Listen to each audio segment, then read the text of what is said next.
den. Je tu zase neodhalený člověk u dalšího pokračování Masária. A dnes tu máme našeho hosta Jirku videokanálu. Všimněte si ho. Čau neodhalený člověku. K čemu mě tady potřebuješ?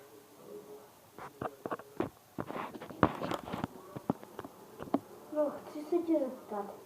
Mohli by mý fanoušci uvažovat o tom, že já jsem Jirka videokanál? Jasně, že by mohli by uvažovat o tom. Zcela jasná. Ale musím jim ukázat takový hashtag, který je možná ani nezaskočí. Vezmu si úplně tu samou mikinu, jak máš ty.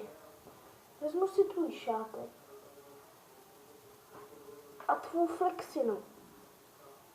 Pokud vydržte, aspoň, že tu mám neodhalený člověk hosta.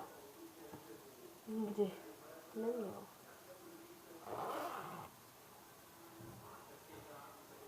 Vypadám úplně podobně jak neodhalený člověk, ale neodhalený člověk nejsem.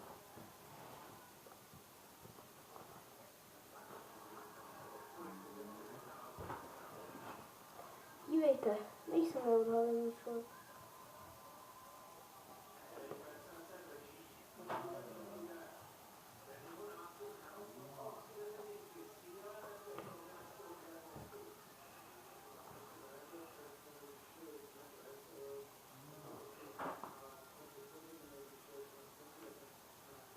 Můžete si myslet, že Jirka videokanál je neodhalený člověk, ale není to pravda. Neodhalený člověk se vám zatím ještě neukáže. A já se s váma loučím. A Jirka videokanál taky. Jo, čau.